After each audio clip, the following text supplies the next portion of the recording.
The massive crystal chamber floated high above the gas giant Nexus Prime, its walls glowing with soft blue light. Inside, the ancient Viridian Elder Council gathered for what would become the most important meeting in galactic history. Elder Corvain stood at the center, his once bright scales now dim with age, while representatives from across the galaxy watched with barely hidden impatience. "Honored delegates," Corvain began, his voice carrying the weight of countless centuries. "I have called this emergency session to warn you of a grave threat. The species humans located in the outer rim system they call Sol represents a danger unlike any we have encountered." Ambassador Threx of the Rekthari Empire shifted in his seat, his sharp mandibles clicking with amusement. The insectoid warrior had led 1,000 conquest campaigns and found the old lizard's warnings tiresome. "Elder Corvain, with respect, we have observed this species for months. They cannot even leave their own planet without primitive chemical rockets. Their technology is centuries behind our most basic tools." Commander Vale, the sleek feline representative of the Luxari, nodded in agreement. Her people's psychic abilities allowed them to sense threats across vast distances, and she felt nothing dangerous from the human sector. "Our neural networks show no significant energy signatures from their world. They pose no threat to galactic's stability." Corvain's ancient eyes glowed brighter as he activated the chamber's holographic display. Ancient symbols flickered in the air, showing fragments of data recovered from long-dead civilizations. "These are not my words, but the warnings of the predecessors themselves. The beings who built the first galactic civilization left clear instructions about a species they called the adaptable ones." The room fell silent as the symbols reformed into recognizable text. Threx leaned forward despite himself reading the ancient warnings. The predecessors spoke of a species that grew stronger through hardship, that turned every obstacle into an advantage, that could not be defeated through conventional means. "Mythology," scoffed Delegate Quinn of the Merchant Valdari Union. "The predecessors left many tales. Most are nothing but stories to frighten children." But Corvain pressed on, his voice growing more urgent. "Look at their development pattern. In just 2 centuries, they have gone from primitive sailing ships to space-capable vessels. Their population grows despite limited resources. They thrive in environments that would kill most species. Every setback only makes them more determined." The chamber's other occupants exchanged glances. Even the usually silent crystalline collective representative seemed interested now, their geometric form pulsing with curious light patterns. "Elder," Threx said carefully, "even if these humans are unusually adaptable, they remain confined to a single world. Our fleets number in the millions. Our technology spans thousands of worlds. How could one primitive species threaten the entire galactic order?" Corvain's response chilled the room. "Because, War Commander, the predecessors did not fall to external enemies. According to these records, they fell because they underestimated the very species they had tried to warn others about. The humans are not just another race. They are the descendants of the survivors." The silence stretched for long moments. Then Threx stood, his armor clanking as he moved. "Respected Elder, I have heard enough ancient tales for one day. The Rekthari Empire has protocols for dealing with developing species. If these humans prove troublesome, we will handle them as we always have." Commander Vale rose as well, her graceful form moving like liquid shadow. "The Luxari networks show no psychic disturbance from the human sector. If they possessed any real power, our sensitives would detect it instantly." One by one, the delegates began to leave. The emergency session that Corvain had hoped would save the galaxy instead became another routine dismissal of old superstitions. As the chamber emptied, only the crystalline collective representative remained, its form shifting colors rapidly. "You believe the warnings are real?" it said, its voice like musical chimes. Corvain nodded slowly. "I have studied these texts for centuries. The patterns match too closely to be coincidence, but they will not listen until it is too late. Then we must prepare ourselves," the crystalline replied before fading from the chamber. Alone now, Corvain activated his private communication system and sent a message to the Galactic Archives. He requested that all data regarding the human species be preserved and protected, no matter what the future might bring. Deep in his heart, he knew that someday survivors would need to understand what had happened. Meanwhile, in the Alliance's military headquarters on Nexus Station, Threx was already drafting new protocols. The humans would be classified as a Class D developing species, subject to standard observation but requiring no special measures. The decision would be ratified by the full Alliance Council within days. "Let the old lizard worry about ancient ghosts," Threx muttered to his aide. "We deal with reality." But on a small blue world in the outer rim, reality was about to change dramatically. Dr. Elena Rodriguez worked late into the night in her laboratory beneath the Swiss mountains, unaware that her breakthrough in quantum field manipulation would soon transform not just her world but the entire galaxy. She had been trying to solve Earth's energy crisis when she discovered something extraordinary. Quantum fields could be manipulated not just to generate power, but to affect gravity itself. The implications were staggering. If her calculations were correct, humanity had just taken its first step toward technologies that would make the ancient predecessors look primitive.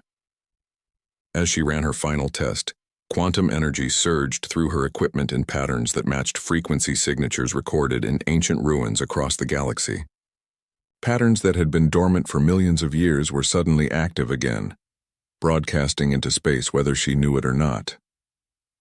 High above Earth's atmosphere, automated monitoring systems belonging to a dozen different species recorded the energy spike.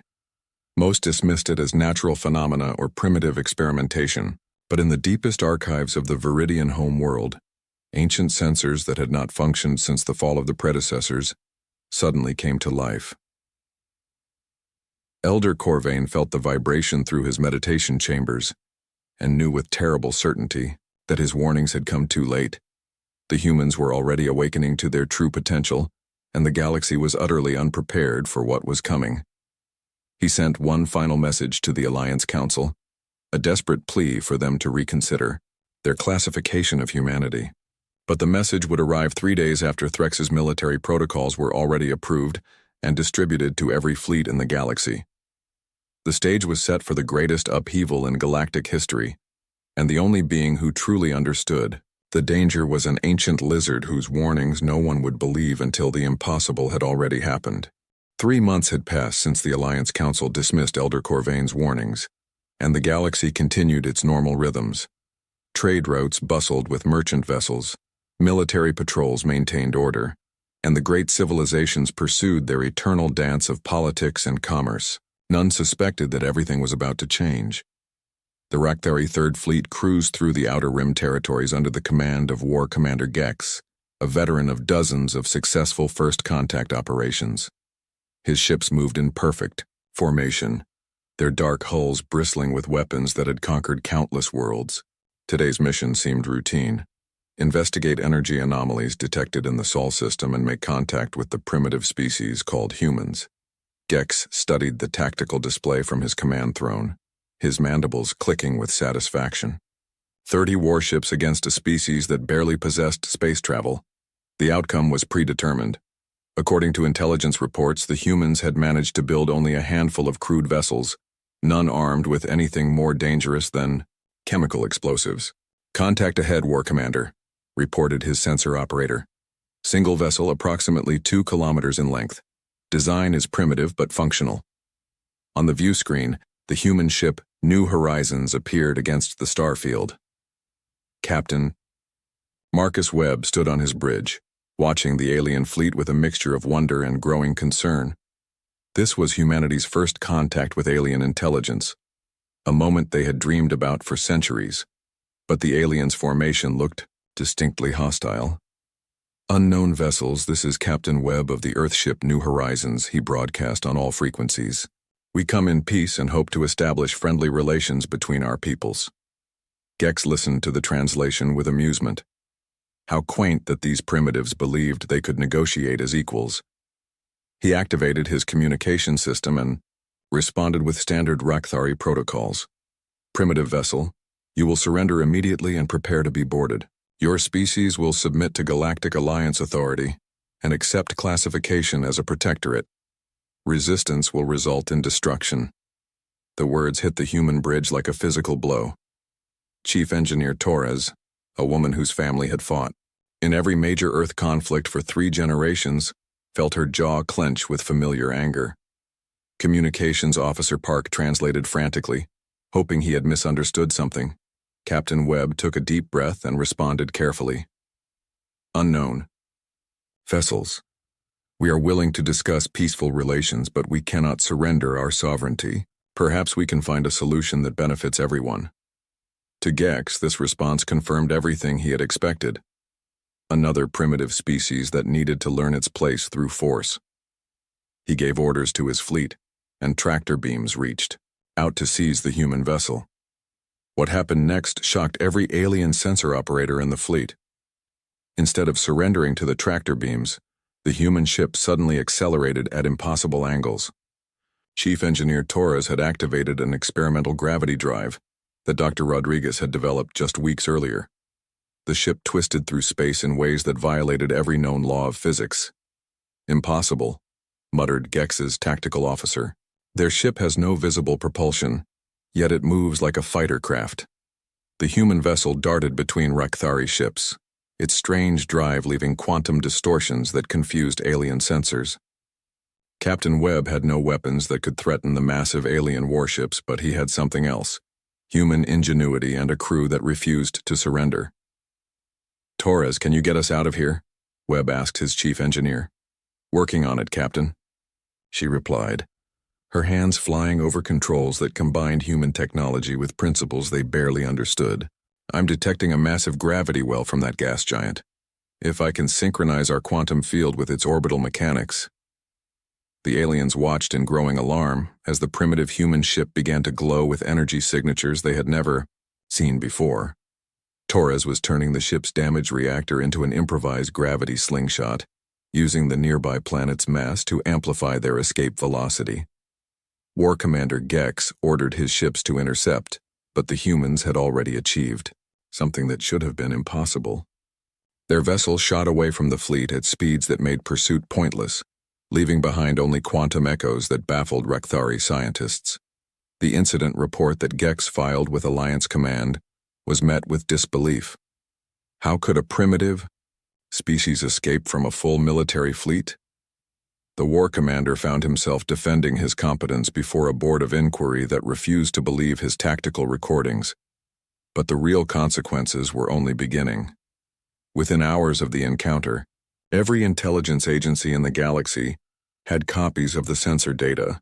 The impossible escape was analyzed by the best scientific minds across dozens of worlds, and none could explain how the humans had achieved such feats. On Earth, President Maya Okafor convened an emergency session of the Global Council. The news that humanity was not alone in the universe should have been cause for celebration. Instead, first contact had gone horribly wrong, and hostile aliens were demanding Earth's surrender. We will not submit to foreign rule, President Okafor declared in a speech that was broadcast to every nation on Earth. Humanity has fought too long and too hard for freedom to surrender it now. If these aliens want a war, they will learn what it means to threaten the human spirit. The speech was intercepted by galactic communication networks and translated into hundreds of languages. Across the galaxy, species that had submitted to Alliance authority without question listened to these defiant words with growing amazement. When had any species ever refused the Rakthari so boldly? Elder Corvain received the transmission in his meditation chambers and felt his worst fears beginning to come true. The humans were revealing their true nature exactly as the predecessor warnings had predicted, but instead of heeding the lesson, the Alliance was preparing for war against an enemy they could not possibly understand. Dr. Rodriguez worked frantically in her laboratory, knowing that her quantum field research had become humanity's only hope for survival. The energy signatures that had allowed Torres to escape were just the beginning.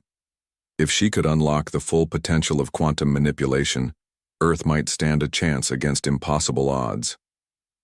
As news of the failed first contact spread through Alliance space, military fleets began moving toward the outer rim. The Rakthari demanded the right to correct their previous failure, while other species watched with intense interest. A primitive world was about to face the full might of galactic civilization, but in the deepest archives of the Viridian home world, ancient instruments continued to register impossible energy readings from the Sol system. Something was awakening on that distant world, something that matched patterns from the galaxy's most dangerous legends. The humans had 3 months before the invasion fleet would arrive. 3 months to prepare for a war that would determine not just Earth's fate, but the future of galactic civilization itself. War Commander Gek stood on the bridge of his flagship, watching the blue world grow larger on the view screen. Behind him stretched the most powerful invasion force the Rakthari Empire had assembled in decades. 300 warships, each capable of destroying cities with a single volley. The humans would surrender within hours or their world would burn. All ships report ready for combat operations, his tactical officer announced. Orbital bombardment platforms are charged and awaiting orders. Gex activated the communication array and broadcast his final ultimatum to Earth. Primitive humans, you have 72 hours to surrender unconditionally. Submit to Alliance authority or face the consequences of your defiance. On Earth, President Okafor stood in the emergency command center buried beneath Geneva, surrounded by military leaders from every nation. The massive screens showed the alien fleet taking positions around their world, weapons trained on major population centers. The sight should have filled her with despair, but instead she felt a cold determination that surprised even herself. "Dr. Rodriguez, are your preparations complete?" she asked. The scientist looked exhausted but determined. 3 months of nonstop work had aged her years, but her quantum field generators were finally ready. "Yes, Madam President. Every major installation is connected to the quantum network. We can begin the operation at any time." Admiral Jackson, the military coordinator, studied the tactical displays with professional interest. "The alien fleet is maintaining standard blockade formation. They're treating this like a routine subjugation. That's their first mistake." High above Earth's atmosphere, Rakthari sensor operators monitored human activities with growing puzzlement. Instead of the panic they expected, Earth's population seemed remarkably calm. More strange still, energy readings from the planet's moon were spiking dramatically. "War Commander," reported the fleet's science officer, "we're detecting massive power buildups on the lunar surface. The humans appear to be activating some kind of industrial equipment." Gex barely glanced at the report. What could primitive humans possibly do with moon-based machinery? Their most advanced weapons were chemical explosives that could barely scratch Rakthari armor. "Continue monitoring. Prepare to demonstrate our capabilities when the deadline expires." But the humans had no intention of waiting for the deadline. As the alien fleet settled into their blockade positions, Dr. Rodriguez activated her quantum field network from the hidden command center on Luna Base. The moon's mining facilities, hastily converted into massive quantum generators, began to glow with energy that made nearby space shimmer like heat waves. Commander Vale monitored the battle from her ship in orbit around the Luxari homeworld. Her psychic abilities focused on the distant conflict.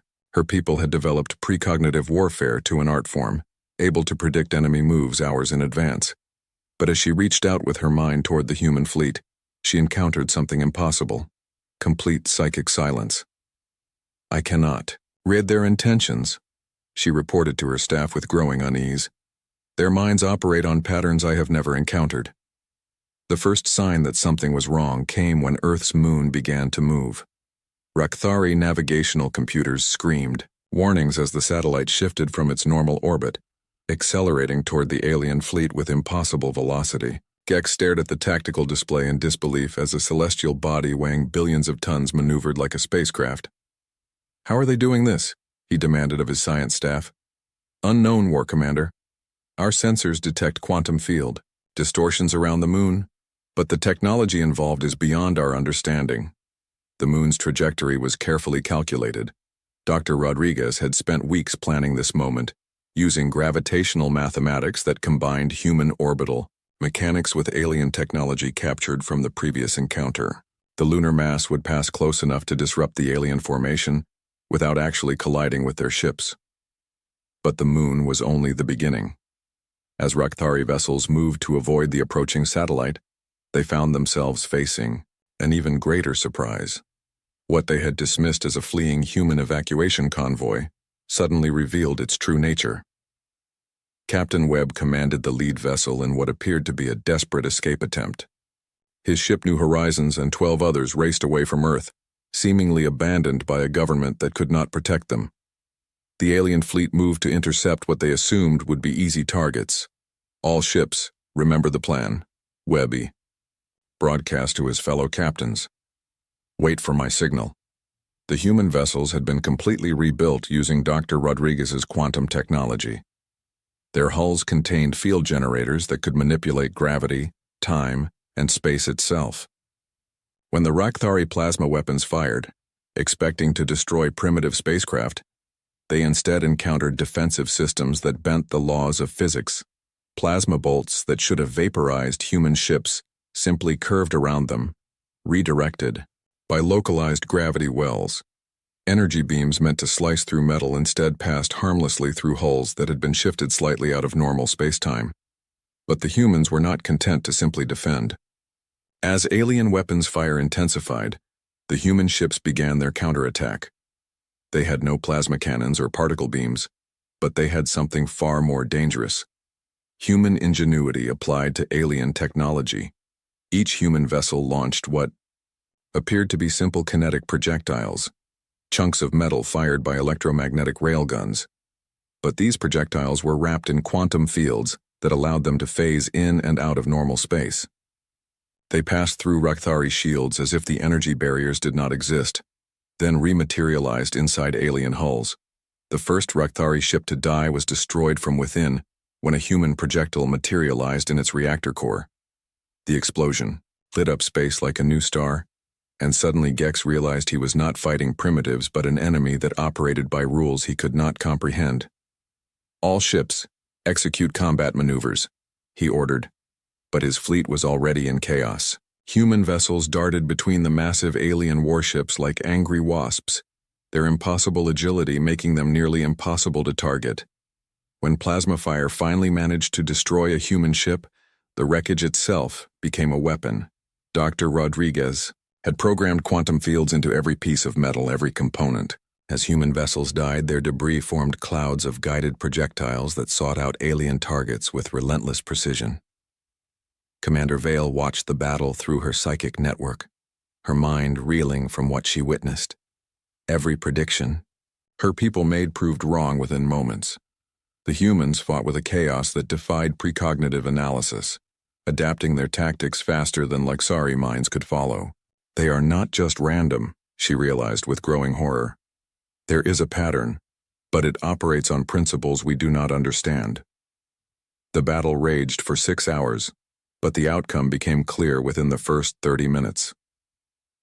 Rakthari ships, designed to fight conventional enemies, found themselves helpless against foes that could manipulate the fundamental forces of reality. When War Commander Gex finally ordered the retreat, he had lost nearly 200 vessels to an enemy that should not have been able to scratch their paint. As the surviving alien ships fled toward the edge of the solar system, they carried with them news that would shake the foundations of galactic civilization. A primitive species had just defeated the most powerful military force in known space, using technology that violated every scientific principle. Elder Corvain received the battle reports in his crystal chambers and felt no satisfaction at being proven right. The humans had revealed themselves exactly as the predecessor warnings had predicted. But this was only the beginning. According to the ancient texts, humanity's true power lay not in their weapons, but in their ability to transform everything they touched. On Earth, Dr. Rodriguez stood in her laboratory, surrounded by captured alien technology that her teams were already beginning to understand and improve. The victory had cost them dearly, but it had also provided them with resources beyond imagination. How long before we can reverse engineer their faster-than-light drives? President Okafor asked. 6 months, Rodriguez replied confidently. Maybe less. Their technology is advanced, but it follows logical principles. We can do better. Across the galaxy, the news spread through every communication network. A species that had been dismissed as primitive had just achieved the impossible. Emergency. Sessions convened on every major world as governments struggled to understand what this meant for the established order. But in the deepest archives of dead civilizations, ancient warnings about the adaptable ones suddenly seemed very relevant indeed. 6 months after the devastating defeat at Earth, the galaxy had changed in ways no one could have predicted. The impossible victory of a primitive species over the mighty Rakthari fleet had sent shockwaves through every civilization. But the real transformation was only beginning. David Kim stood on the observation deck of the human trade vessel, Enterprise, watching the massive space station Nexus Prime grow larger through the viewport. As Earth's first official ambassador to galactic civilization, he carried with him technologies that would have been considered magic just months earlier. The irony was not lost on him that humanity's entrance into the galactic community had come through violence rather than peaceful contact. "Docking request approved," came the response from Station Control. "Proceed to Bay 47. Please note that all weapons must be declared and secured." Kim smiled at that. The humans had no conventional weapons aboard, but their ship itself was a technological marvel that made most alien vessels look primitive. Quantum drives allowed them to travel faster than any known propulsion system, while their hull materials could shift between solid matter and pure energy depending on need. Ani. The station, Ambassador Threx waited in the diplomatic quarter with barely concealed anxiety. The former Rakthari war hero had been stripped of his military rank after failing to prevent the human uprising, but the Alliance still needed his expertise in dealing with these impossible creatures. "The human delegation has arrived," his aide reported. "Station sensors are having difficulty analyzing their vessel." Threx nodded grimly. Everything about the humans defied conventional understanding. Their technology advanced at impossible rates. Their population showed no signs of the usual post-contact cultural shock. And most disturbing of all, they were recruiting allies from among the galaxy's supposed inferior species. As Kim made his way through the station corridors, he passed representatives from dozens of civilizations, all of whom stared at him with mixtures of fear, curiosity, and hope. Word had spread that the humans were different from other galactic powers. They offered partnerships rather than domination, technology sharing instead of exploitation. The meeting room was filled with tension when Kim arrived. Representatives from the major powers sat around a circular table, their body language radiating hostility and uncertainty. Only Elder Corvain seemed calm, his ancient eyes studying the human with something approaching satisfaction. "Ambassador Kim," Threx began formally, "the Alliance has agreed to discuss trade agreements and technological exchanges. However, we must address certain concerns about human activities in restricted sectors." Kim activated his portable holographic display, showing star maps marked with new shipping routes and colony worlds. "Of course, we're happy to discuss our expansion plans. As you can see, we've established peaceful relations with 17 species in the past 6 months." The reaction was immediate. Delegate Quinn of the Valdari merchants leaned forward with alarm. 17 species? Our records show most of those worlds are classified as primitive protectorates." "Were classified," Kim corrected gently. "The Kandori have declared independence using defensive technologies we provided. The Zephyrite have formed a mutual defense alliance with Earth. The Morvac have requested protection from Rakthari exploitation. All perfectly legal under galactic law, assuming those species have the right to self-determination." Commander Vale's ears flattened against her skull as she absorbed the implications. The humans were not just defeating military forces. They were systematically dismantling the power structure that had maintained galactic order for millennia. "You are destabilizing established territories," she said carefully. "We're offering freedom to enslaved populations," Kim replied. "If that destabilizes your territories, perhaps you should examine the foundation those territories were built." On. The room fell silent as the challenge hung in the air. For thousands of years, the galaxy had operated on a simple principle. Powerful species ruled over weaker ones. The humans were proposing something that threatened the very basis of interstellar civilization. Elder Corvain spoke for the first time, his ancient voice carrying clearly through the chamber. The predecessors faced a similar choice. They could evolve beyond domination-based relationships or face the consequences of their rigidity. Threx turned on the old Viridian with frustration. Elder, these humans are dangerous. They possess technology that shouldn't exist, and they're using it to upset the natural order. The natural order, Corvain replied calmly, brought down the greatest civilization in galactic history. Perhaps it is time to consider alternatives. Meanwhile, in the deep levels of Nexus Station, a secret meeting was taking place. Commander Vale had gathered representatives from the Alliance's military leadership to discuss what they called the human problem. The official diplomatic talks were merely a distraction from the real decision being made.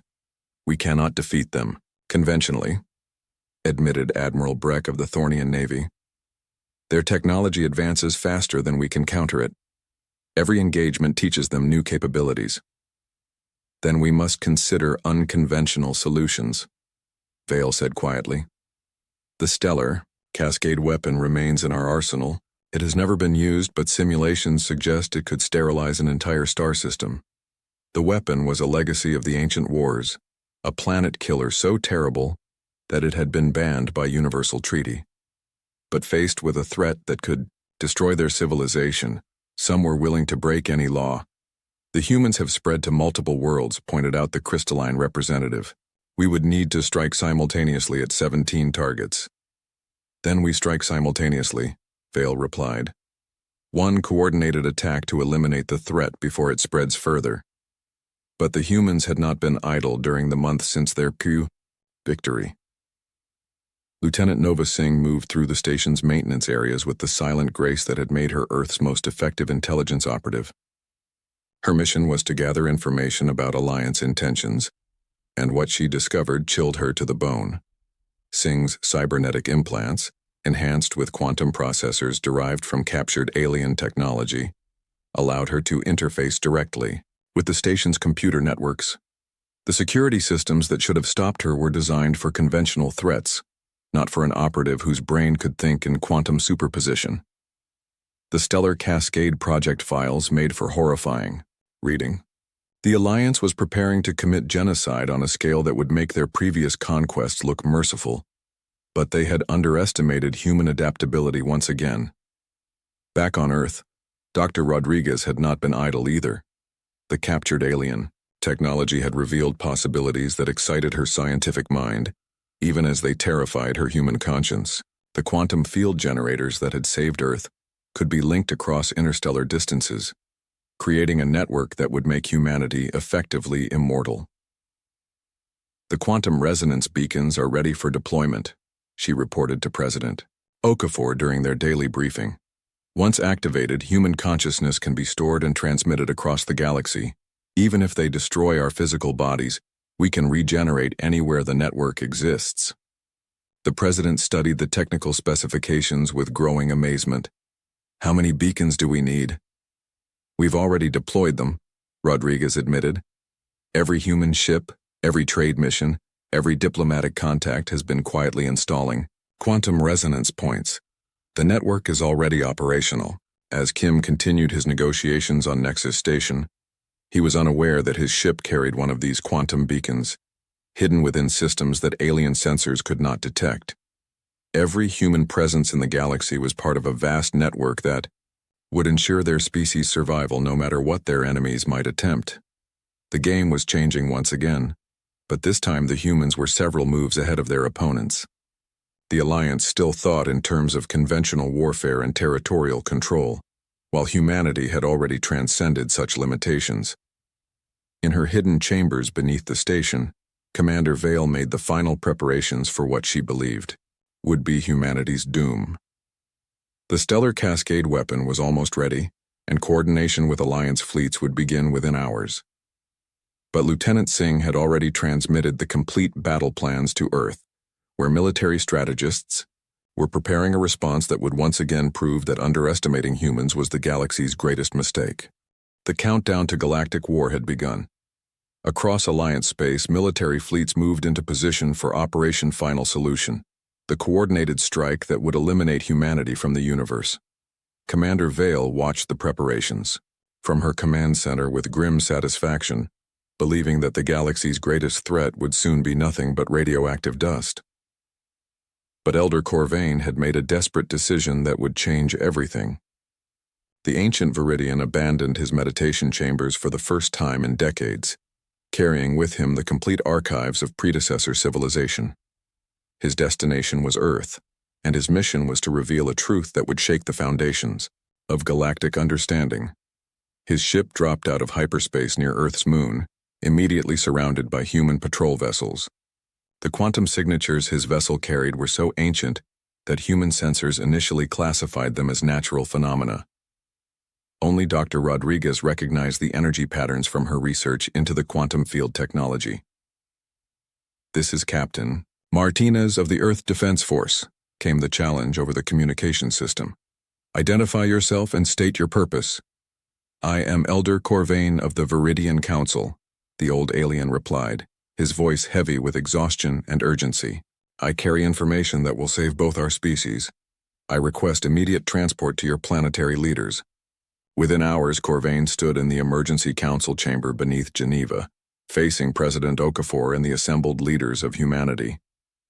The alien's appearance shocked them. His scales had lost all color, and his eyes burned with desperate intensity. "Honorable humans," he began, activating a holographic display that filled the room with swirling galaxies. "Everything we thought we knew about galactic history is wrong. The predecessors did not disappear mysteriously. They did not fall to external enemies, they became you." The room erupted in shocked murmurs, but Corvain continued relentlessly. "The quantum signatures your Dr. Rodriguez discovered are not new technology. They are genetic memories awakening after millions of years of dormancy. Humanity is not an emerging species. You are the scattered survivors of the galaxy's first and greatest civilization." Dr. Rodriguez leaned forward, her scientific mind racing through the implications. "The quantum field manipulations, the impossible technologies. We're not inventing them, we're remembering them." "Exactly," Corvain confirmed. "The predecessors faced a great catastrophe that scattered their people across the galaxy. Some retained their technology and became the elder races. Others, like your ancestors, lost everything and had to rebuild from the beginning. But the genetic potential remained dormant, waiting for the right conditions to reawaken." President Okafor studied the aliens' evidence with growing amazement. Star charts showing human-like ruins on thousands of worlds, genetic analyses proving impossible connections between Earth life and ancient specimens, quantum signatures that matched across millions of years of galactic history. "Why are you telling us this?" she asked. "Your people have spent decades trying to warn the galaxy about us." Corvain's reply chilled the room. "Because the Alliance has decided to commit genocide. The stellar cascade weapons are being prepared as we speak. They believe they can destroy humanity before you reach your full potential." But even as he spoke, Lieutenant Singh was executing the final phase of her mission aboard Nexus Station. The quantum resonance beacons that humanity had secretly deployed across the galaxy were about to reveal their true purpose. Singh moved through the station's power grid like a ghost, her enhanced consciousness interfacing directly with alien technology. The modifications she made were subtle but devastating. When the Alliance attempted to fire their superweapons, they would find their targeting systems compromised by quantum interference. Meanwhile, Commander Vale stood in the weapon control center, surrounded by Alliance military leaders who believed they were about to save galactic civilization. The massive displays showed human settlements across 17 star systems, all targeted for simultaneous destruction. "All fleets report ready," announced Admiral Breck. "The stellar cascade weapons are charged and awaiting firing authorization." Vale's hand hovered over the activation control, knowing that this moment would define the future of the galaxy. "Fire!" she commanded. The weapons activated across Alliance space, planet-killer devices that should have ended the human threat forever. But instead of destroying their targets, the stellar cascade weapons malfunctioned catastrophically. Singh's sabotage had worked perfectly, turning the weapons against the fleets that carried them. The explosions lit up space across dozens of systems as Alliance ships died in the fires of their own superweapons. But even more shocking was what happened next. The quantum network that humanity had secretly deployed activated in response to the attack, creating a galaxy-spanning field that connected every human settlement instantaneously. Dr. Rodriguez watched from her laboratory as energy readings spiked beyond her instrument's ability to measure. "The network is active," she reported in amazement. "Every human settlement, every colony, every individual is now connected through quantum entanglement. We've become a distributed consciousness." The implications were staggering. Humanity had transcended physical existence, becoming a species that could regenerate anywhere their network existed. Destroying Earth would no longer eliminate humanity. The species had become immortal in the truest sense. But the network's activation had unexpected consequences. Across the galaxy, ancient ruins began to glow with the same quantum energy. Predecessor. Sites that had been dormant for millions of years suddenly came to life, their technology reactivating in response to humanity's awakening. Elder Corvain felt the change through his ship's sensors and wept with relief. "It is finished," he whispered. "The children have come home." On Nexus Station, the surviving Alliance leaders watched in horror as their carefully maintained civilization began to crumble. The species they had dominated for millennia were rising up, inspired by humanity's example and armed with reactivated predecessor technology.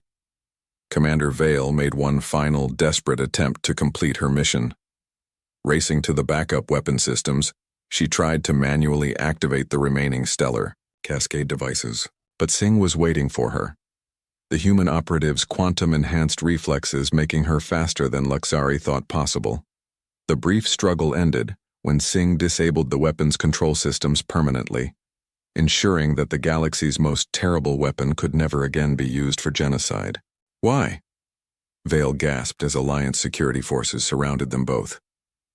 "We could have prevented galactic war." "You could have prevented galactic freedom," Singh replied quietly. "There's a difference. The aftermath reshaped galactic civilization. Completely. The Alliance hierarchy collapsed as subject species reclaimed their independence using reactivated predecessor technology. The elder races found themselves partners rather than rulers in a galaxy where cooperation replaced domination. Elder Corvain's vindication came not through conquest but through revelation. The warnings he had tried to give were proven accurate in every detail, but the outcome was better than anyone had dared hope.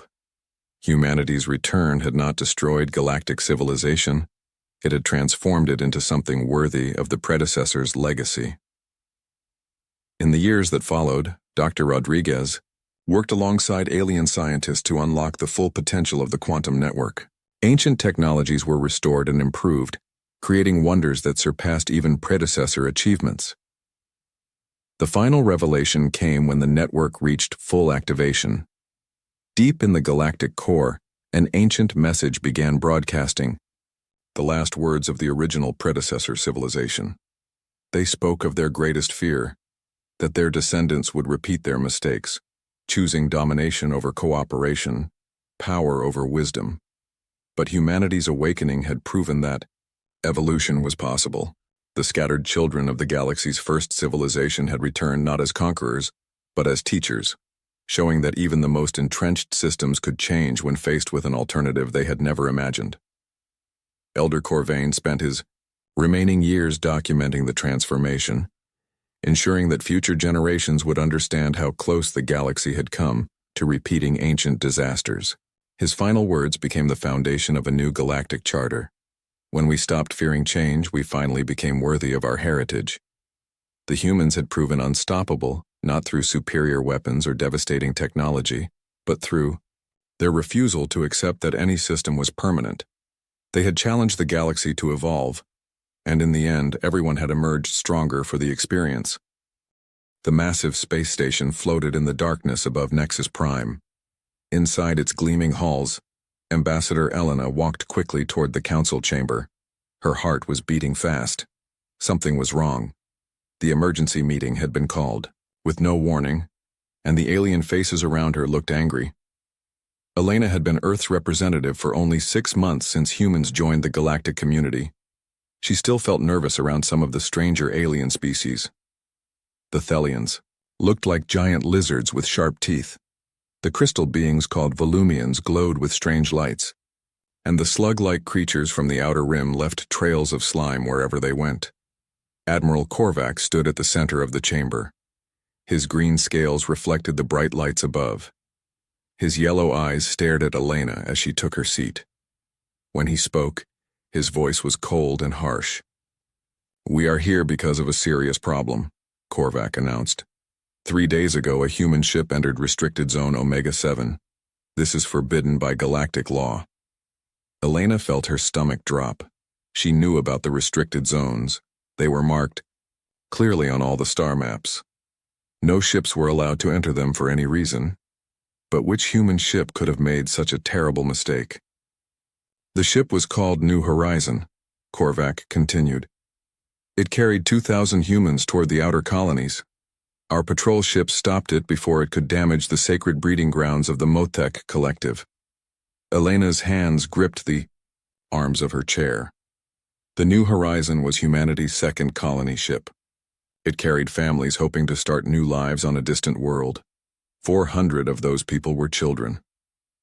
A crystalline being named Vrix stepped forward. Its body pulsed with blue and purple lights as it spoke. The humans were warned about the restricted zones.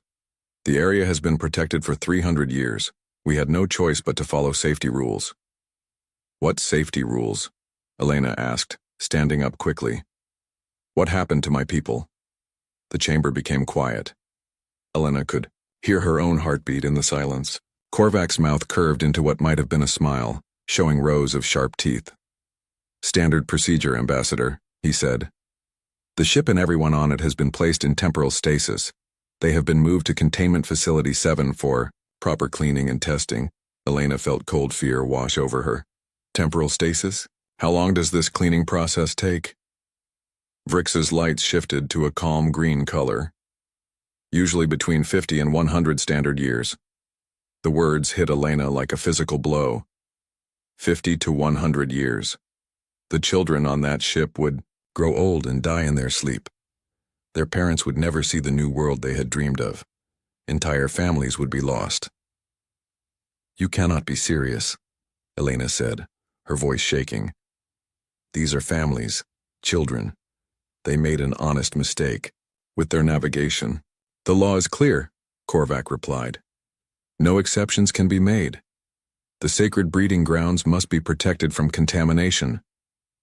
Elena looked around the chamber at the alien faces staring back at her. Some looked bored. Others seemed annoyed that she was questioning their decision. None of them showed any concern for the human lives they had just condemned. "I demand to speak with the facility commanders," Elena said. "I want to see my people." "That is not possible," Vrix answered. "The facility is classified. No unauthorized personnel are allowed." Elena felt anger building inside her chest.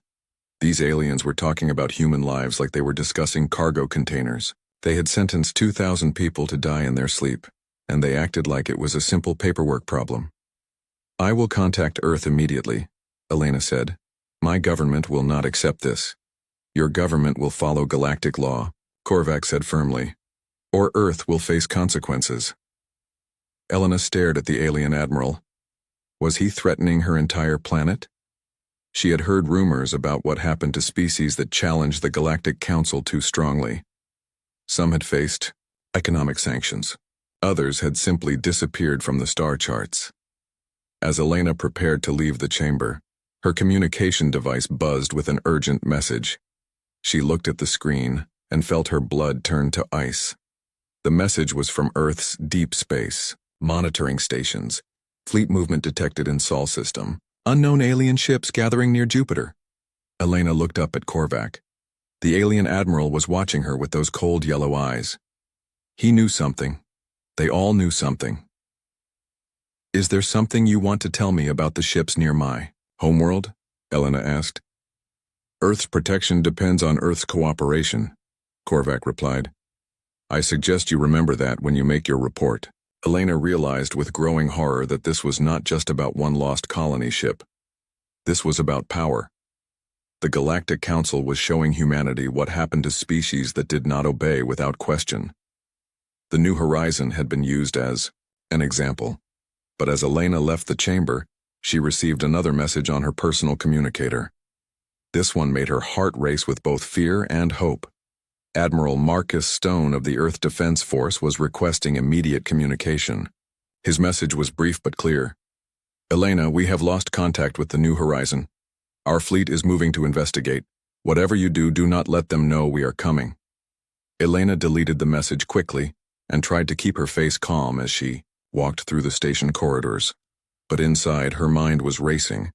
The Earth fleet was coming to find their missing people, but they had no idea what they were flying into. As she reached her quarters, Elena heard emergency alarms beginning to sound throughout the station. Red lights flashed in the corridors. Alien voices spoke rapidly in languages she did not understand. She moved to her window and looked out into space. In the distance, she could see bright flashes of light as ships dropped out of hyperspace. Lots of ships.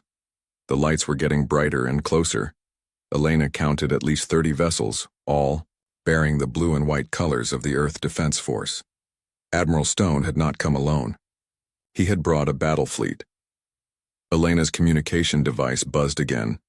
This time it was a message being broadcast to the entire station. The voice was strong and angry, and Elena recognized it immediately. This is Admiral Marcus Stone, of the Terran Federation. You have taken our people without cause.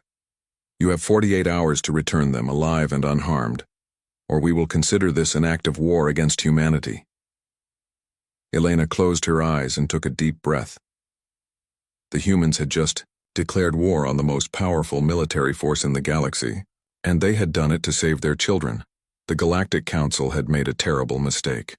They had assumed humans would accept the loss of their people like other species had done before. They had forgotten the most important rule about dealing with humans: never threaten their children. Admiral Marcus Stone stood on the bridge of the heavy cruiser Defiance and stared at the alien space station ahead. His weathered face showed the strain of 3 sleepless days since the New Horizon had disappeared. Behind him, Captain Rivera watched the communication screens while Lieutenant Brooks tracked the movements of alien ships throughout the system. Admiral, Rivera reported, we are getting multiple calls from the station. They want us to stay back and explain why we are here. Stone's jaw tightened. He had been a soldier for 30 years. He had fought pirates in the asteroid belt and defended Earth during the first contact wars. But he had never felt anger like this before. Someone had taken human children and they were going to pay for it. Tell them we are here for our people, Stone said. Nothing more, nothing less. On the council station, emergency meetings were happening in every conference room. Alien leaders were confused and worried about humanity's aggressive response. Chancellor Dex, a large slug-like creature, spoke to the crisis committee through his translation device. This is very strange, Dex said in his flat, electronic voice. No species has ever challenged council authority over restricted zone violations. The humans must learn their place in the galactic order. Elena paced in her quarters while trying to contact Earth's government. Her aide, Lieutenant Foster, brought her disturbing news from the station's computer databases. Ambassador, Foster said quietly, I have been researching Containment Facility 7. In the past 100 years, 17 different species have had ships sent there. Only 3 ships have ever been released, and those ships were empty, no life signs. Elena felt the blood drain from her face. What are you saying? The facility is not for cleaning and testing, ma'am. It is where they send people to die quietly. Elena sat down heavily in her chair. The aliens had lied to her face. They were not protecting sacred breeding grounds. They were murdering anyone who accidentally entered their restricted zones.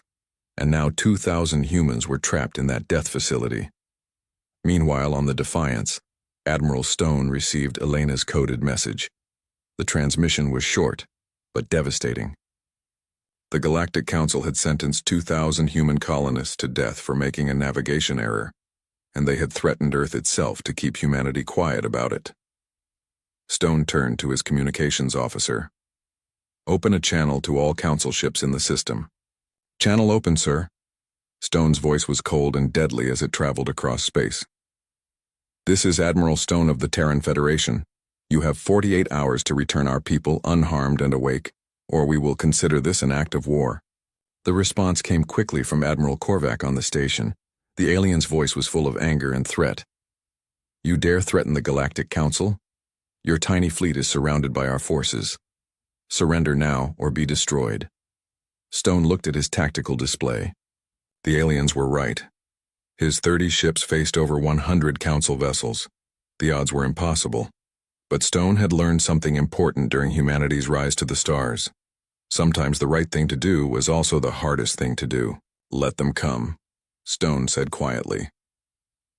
Dr. Sarah Hendricks worked frantically on the research ship Discovery as it conducted secret scans of the restricted zone. Her findings would change everything. She opened a secure channel to Admiral Stone. Admiral, she reported, there are no breeding grounds in that zone. No Mothic collective installations. The entire area is a massive weapons testing facility. The images she sent showed the truth. Orbital platforms covered with experimental weapons, automated defense systems. And in the center, what looked like a planet-killing superweapon still being built. The Council had been lying about everything. Elena confronted Counselor Vrix with this evidence during a private meeting. The crystalline being's lights shifted to angry red colors. You humans are very persistent, Vrix admitted. Fine, I will tell you the truth. Facility 7 serves two purposes. Yes, your people are there, but they are not just contained, they are being studied. Elena felt sick. Studied how? Human biology is unique among galactic species. Your ability to adapt, to survive stress, to fight when others would give up. These traits are valuable to understand. The facility conducts biological research on various species. The ambassador realized with horror that her people were not just prisoners. They were test subjects in alien experiments. Back on the fleet, Admiral Stone received Elena's transmission, just as his sensors detected massive energy buildups throughout the restricted zone. The Council was not just hiding weapons. They were getting ready to use them. Lieutenant Commander Hayes brought Stone additional bad news. Sir, we have intercepted Council communications. They are not just planning to destroy our fleet. They want to make an example of humanity to prevent other species from challenging their authority. Stone studied the tactical display showing overwhelming alien forces moving toward his position. How many other species do you think know the truth about that facility? Based on the communication patterns, Hayes answered grimly, I think we are the first to figure it out and survive long enough to do something about it. Stone nodded slowly. Humanity had stumbled into something much bigger than a single lost colony ship. They had discovered a galactic conspiracy that had been murdering entire civilizations for centuries, and now they were the only ones who could stop it. Sir, Brooks called out from his station. New contacts dropping out of hyperspace. Unknown configuration. Stone turned to the main view screen as strange ships appeared on the edges of the system. They were long and graceful, with hulls that seemed to shift color in the starlight. Stone had never seen designs like them before. Are they Council ships? Stone asked. Negative, sir. The energy signatures are completely different. And, sir, they are moving toward our position. Stone felt a moment of despair. More enemies were the last thing his fleet needed. But then something unexpected happened. The unknown ships began broadcasting on human communication frequencies. Human Admiral, a translated voice said. This is Commander Taylor of the Keth Resistance. We have been monitoring Council transmissions about your people.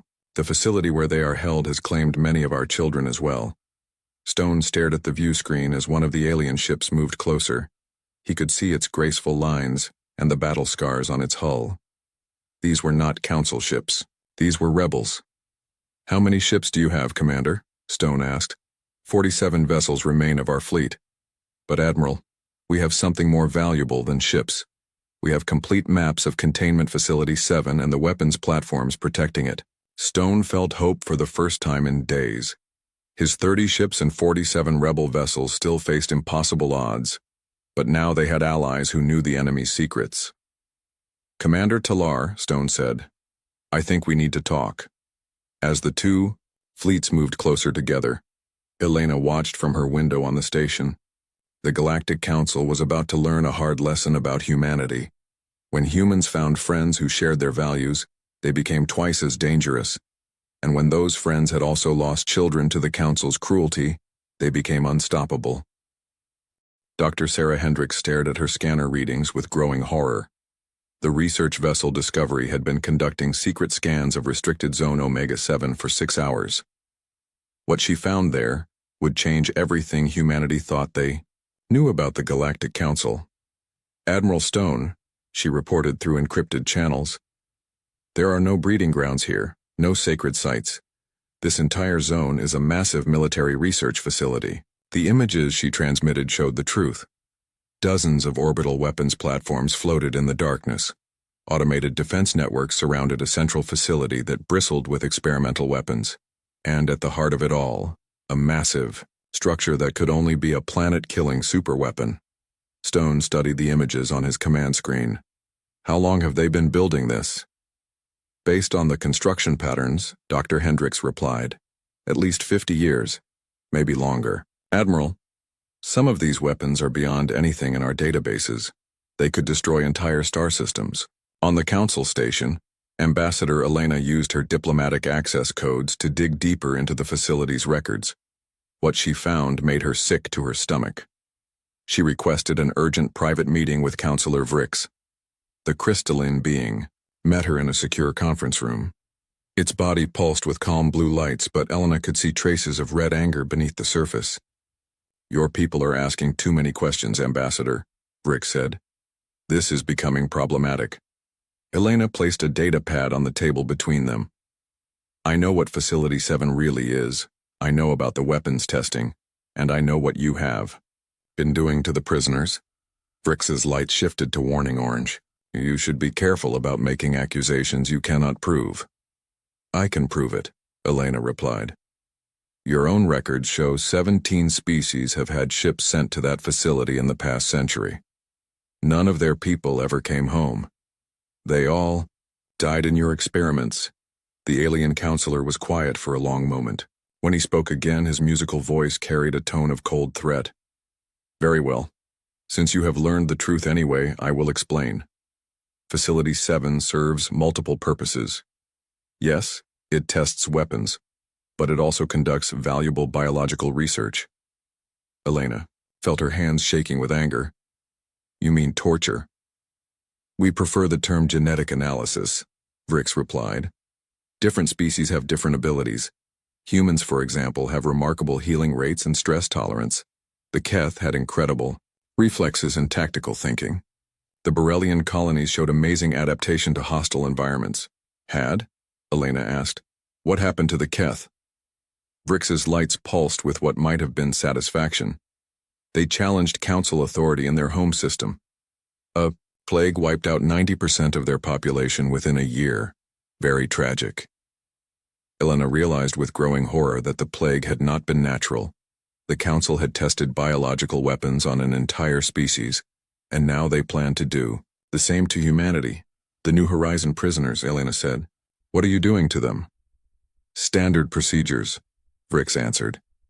Physical testing, genetic sampling, psychological evaluation. Your children are particularly interesting. Human development patterns during stress are quite unique. Elena wanted to attack the alien counselor with her bare hands. They were experimenting on human children, but she forced herself to stay calm and keep gathering information. Meanwhile, Admiral Stone met with Commander Taylor aboard the Keth flagship.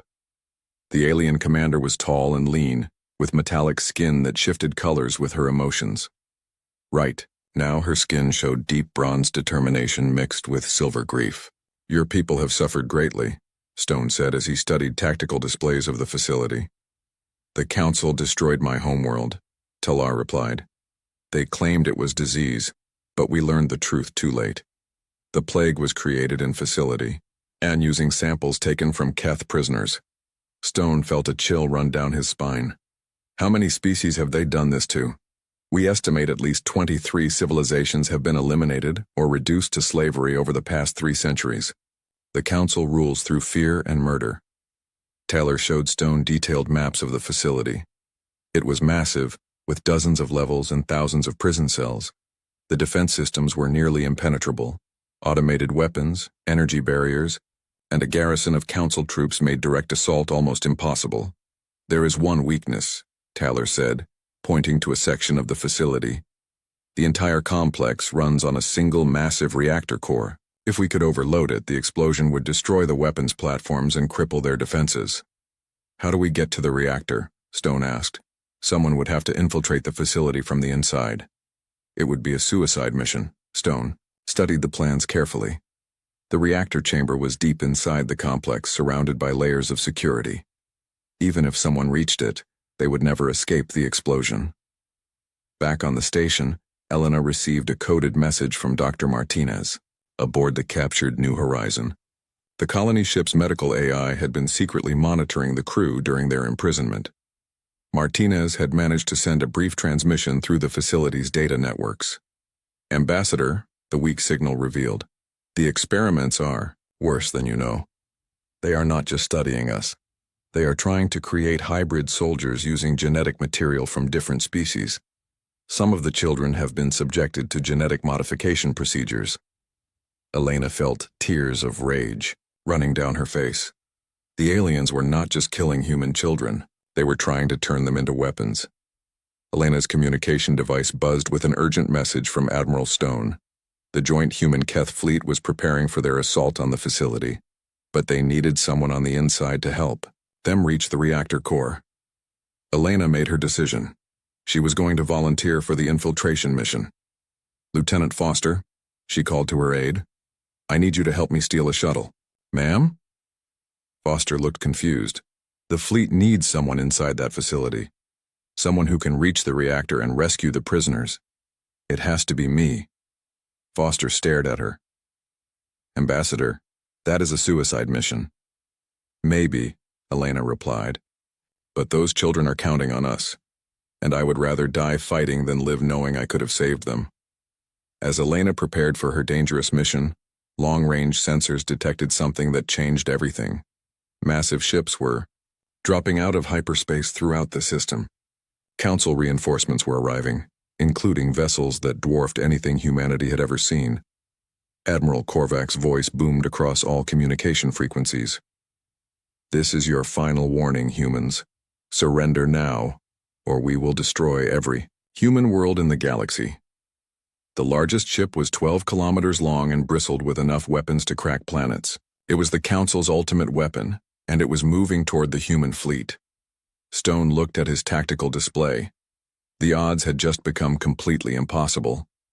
But he also knew that retreat was not an option. Too many lives depended on their success.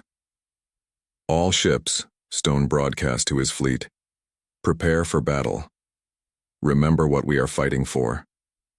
Elena's shuttle launched from the station under cover of the opening battle. As explosions lit up space around her, she flew toward Facility 7 in the most important mission of her life. The fate of humanity's children rested in her hands. The massive Council dreadnought Eternal Dominion emerged from hyperspace like a mountain of metal and death. Its hull stretched 12 kilometers from bow to stern, covered with enough weapons to destroy entire worlds. Admiral Korvac stood on its bridge, his reptilian features twisted with satisfaction as he watched the small human fleet ahead. Pathetic, Korvac hissed to his officers. 30 human ships and some Keth rebels think they can challenge the might of the Galactic Council. We will make their destruction legendary. Admiral Stone watched the dreadnought approach on his tactical screens. The massive ship was larger than some space stations. Its energy readings were off the charts. But Stone had faced impossible odds before, and he had learned something important about fighting overwhelming enemies. Captain Rivera, Stone said calmly, transmit our surrender terms to the dreadnought. Rivera looked confused. Sir? Tell Admiral Korvac that we will surrender if he releases all prisoners from Facility 7 and agrees to stand trial for war crimes. Rivera sent the message. knowing it would be rejected. But Stone was not trying to negotiate. He was buying time. For Elena's infiltration mission, Korvac's reply came back within minutes. His image filled the main view screen, showing rows of sharp teeth in a predatory grin. "The only terms I offer are these," Korvac snarled. "Surrender now and your deaths will be quick. Continue this foolish resistance and I will personally hunt down every human world in the galaxy." Stone's response was calm but carrying steel underneath. "You made one critical mistake, Admiral. You threatened our children." What Korvac did not know was that Dr. Hendricks had spent the past 6 hours working with Keth technicians to find weaknesses in the facility's defenses. They had discovered something crucial. The entire weapons complex, including its orbital platforms, relied on a single massive reactor core for power.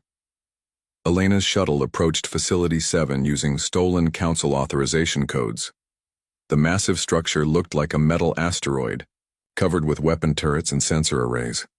Hundreds of small ships moved around it like insects around a hive. "Unknown shuttle," came a transmission from Facility Control. "State your business." Elena activated her forged credentials. "This is Special Investigator Vex carrying emergency orders from the Council. I need immediate access to the detention levels." The facility's AI processed her codes. After a tense moment, a docking bay opened in the station's hull. Elena guided her shuttle inside, trying to keep her hands from shaking. The space battle erupted as the human and Keth fleets split into 3 attack groups. Stone led the main force against the dreadnought, using hit-and-run tactics to draw the Council ships away from the facility. Commander Taylor commanded a stealth squadron that targeted the orbital weapons platforms. Their job was to create enough chaos to cover Elena's mission. The Defiance shuddered under massive weapons fire as it dueled with ships 10 times its size, but the smaller human vessels were faster and more maneuverable. They darted between the Council formations like angry hornets, striking at weak points and retreating before the enemy could respond. "All ships," Stone broadcast, "remember what we are fighting for. Every child in that facility depends on us." Elena walked through the facility corridors wearing a stolen Council uniform. The place was a nightmare of sterile metal hallways and security checkpoints. Alien guards moved past her without suspicion, but she could hear sounds from behind locked doors that made her stomach turn.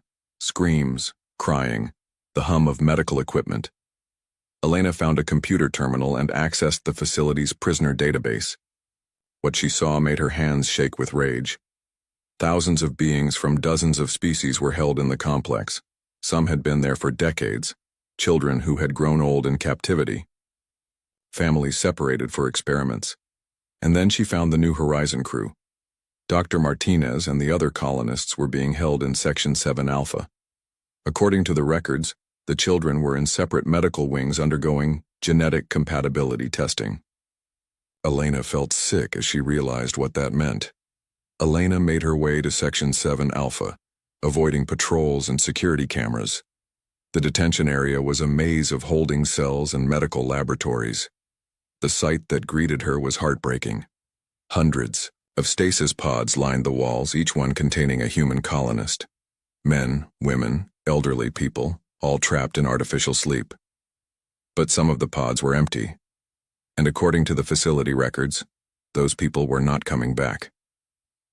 Elena found Dr. Martinez's pod and began the revival process. The medical system protested, requiring authorization codes she did not have. But Elena had learned some tricks during her months as Earth's ambassador. She accessed the facility's main computer through a maintenance port. What she found there was evidence of crimes that stretched back centuries. The Council had not just experimented on prisoners.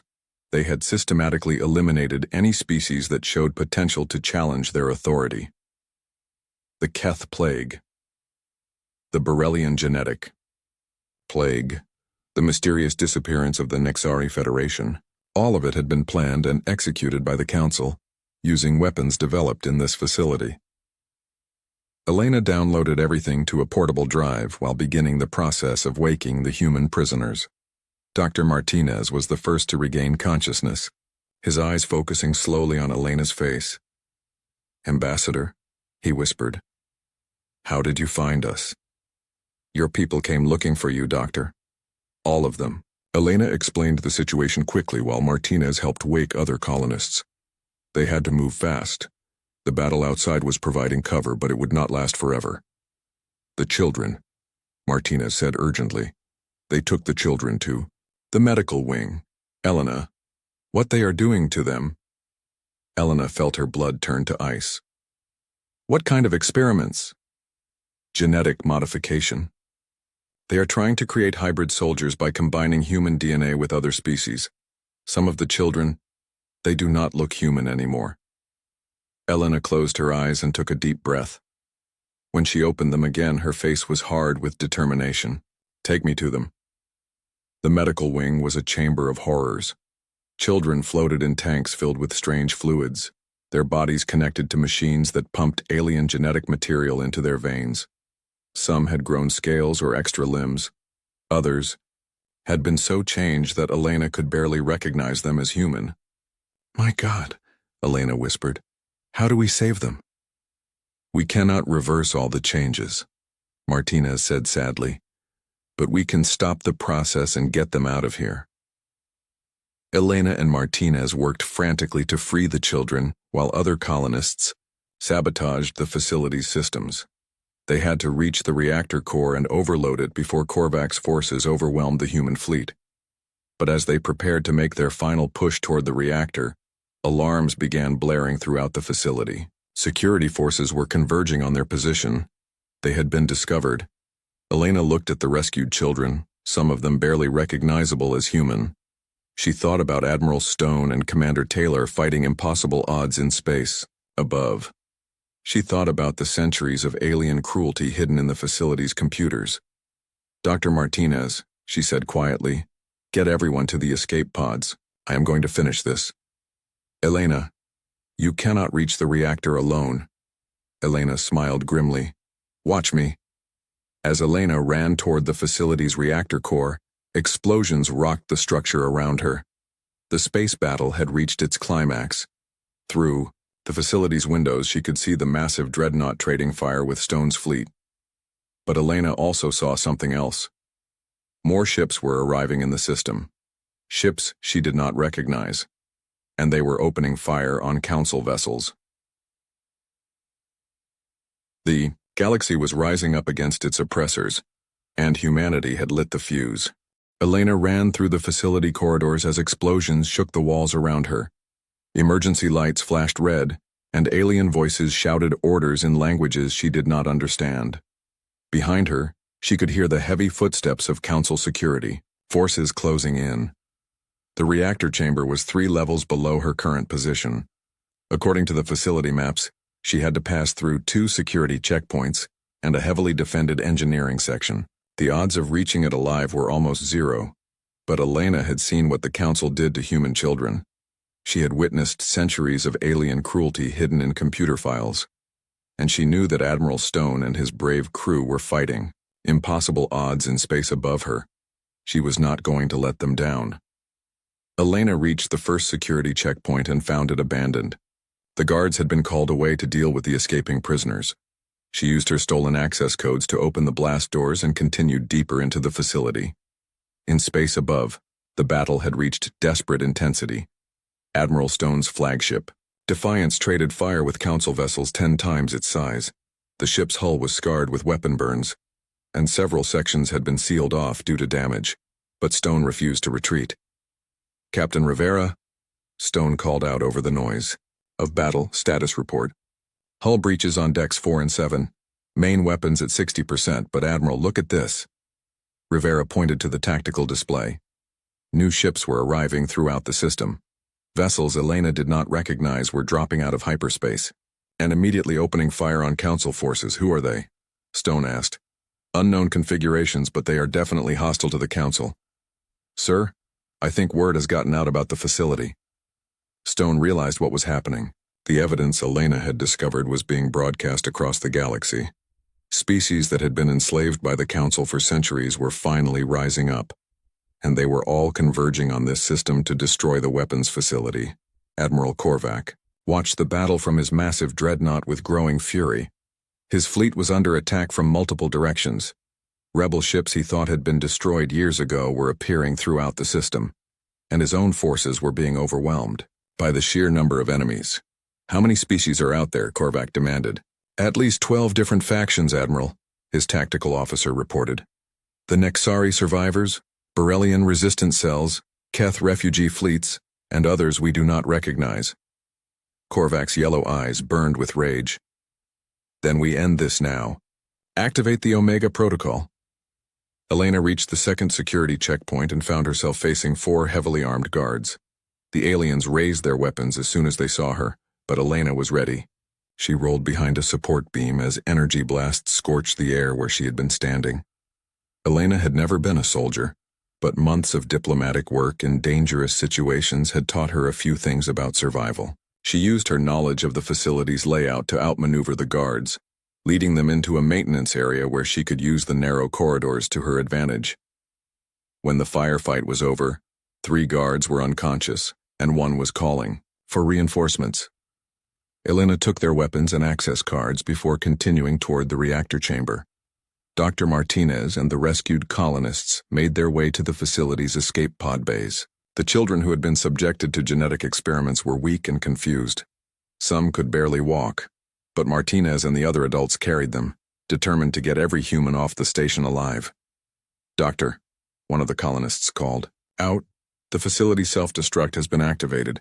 We have maybe 10 minutes before this whole place explodes." Martinez looked back toward the facility's interior, thinking about Elena somewhere deep in the complex. The ambassador had risked everything to save them. Now she was probably going to die trying to complete her mission. "Keep moving," Martinez ordered. Elena knew the risks. Do not let her sacrifice be meaningless. Elena finally reached the reactor chamber after fighting through 2 more security teams. The massive reactor core dominated the center of the room, a cylinder of metal, and energy that hummed with barely contained power. Control panels surrounded it, displaying readouts in multiple alien languages. Elena approached the main control console and began entering the overload sequence that Dr. Hendricks had transmitted to her. But as she worked, she heard footsteps behind her. "Stop what you are doing, human." Elena turned to see Admiral Korvac standing in the chamber doorway. The massive reptilian alien held an energy weapon pointed at her chest. His yellow eyes glowed with hatred. "You have caused enough trouble," Korvac hissed. "Your species will be eliminated for this defiance." "Too late," Elena replied, continuing to work at the console. "The evidence is already spreading across the galaxy. Everyone knows what you have done here." Korvac raised his weapon. "Then I will have the satisfaction of killing you personally." But before he could fire, the chamber shook with a massive explosion. Through the facility's windows, Elena could see the space battle reaching its climax. The Council's orbital weapons, platforms were being destroyed one by the combined rebel fleets. Commander Talar's Keth ships had broken through the facility's outer defenses. Their precise attacks had crippled the automated weapon systems, and more rebel ships were arriving every minute as word of the facility's discovery spread. Korvac fired his weapon, but Elena had thrown herself behind the reactor console. The energy blast scorched the metal above her head. She completed the overload sequence and activated it. Reactor overload initiated, the facility's computer announced in multiple languages. "All personnel evacuate immediately. Core breach in 60 seconds. Korvac roared with fury and advanced on Elena's position, but he never reached her. The facility's heavy doors slammed shut as emergency containment protocols activated. The Admiral was trapped in the reactor chamber as the core began to overload. Elena found an emergency escape hatch that led to a maintenance tunnel. She crawled through the narrow space as explosions echoed behind her. The facility was tearing itself apart as the reactor went critical. She emerged in a docking bay just as Dr. Martinez and the other survivors were launching their escape pods. Elena ran for the last remaining pod as the facility began to collapse around her. The escape pod ejected from the facility just as the reactor exploded. The blast was visible from orbit, a brilliant star that consumed the weapons platforms and sent shockwaves throughout the system.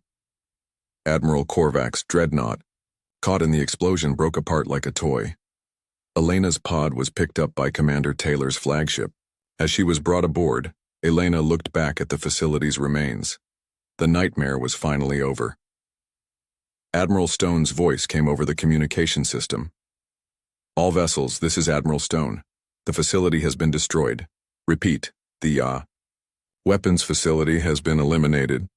Cheers erupted across the rebel fleets. Ships from dozens of species had come together to destroy the Council's most terrible weapon, and they had succeeded because humanity had shown them it was possible to fight back. 6 months later, Elena stood before the newly formed Galactic Federation on the rebuilt station above Nexus Prime. The old council chambers had been torn down and replaced with a circular assembly where all species could meet as equals. "Today," Elena announced to the gathered representatives, "we formally dissolve the old Galactic Council and establish a new federation based on freedom and justice for all species." The chamber erupted in celebration. Species that had been enslaved for centuries were finally free. The Council's weapons had been destroyed, their secret facilities closed, and their leaders put on trial for crimes against entire civilizations. Admiral Stone, now Fleet Admiral of the Federation Defense Force, watched from the observation deck. His fleet had been expanded to include ships from every member species. Their mission was simple: protect the innocent and ensure that nothing like the Council's tyranny could ever happen again. Dr. Martinez had established medical centers throughout the galaxy to help survivors of the Council's experiments. Many of the children who had been subjected to genetic modification could not be fully restored, but they were alive and free, and they were proof of humanity's determination to protect their young. Elena looked out at the diverse faces in the assembly chamber. Humans, Keth, Nexari, Borrelians, and dozens of other species working together to build a better future. They had learned an important lesson about the galaxy. When tyrants threaten children, there are always those willing to fight for justice no matter the odds. The Council had made one fatal mistake. They had assumed that humans would accept the loss of their people like other species had done before. They had forgotten the most important rule about dealing with humans: never threaten their children. Because humans do not just fight for themselves. They fight for anyone who cannot fight back, and when they find others who share that belief, they become unstoppable. The galaxy would never be the same, and that was exactly what humanity had intended.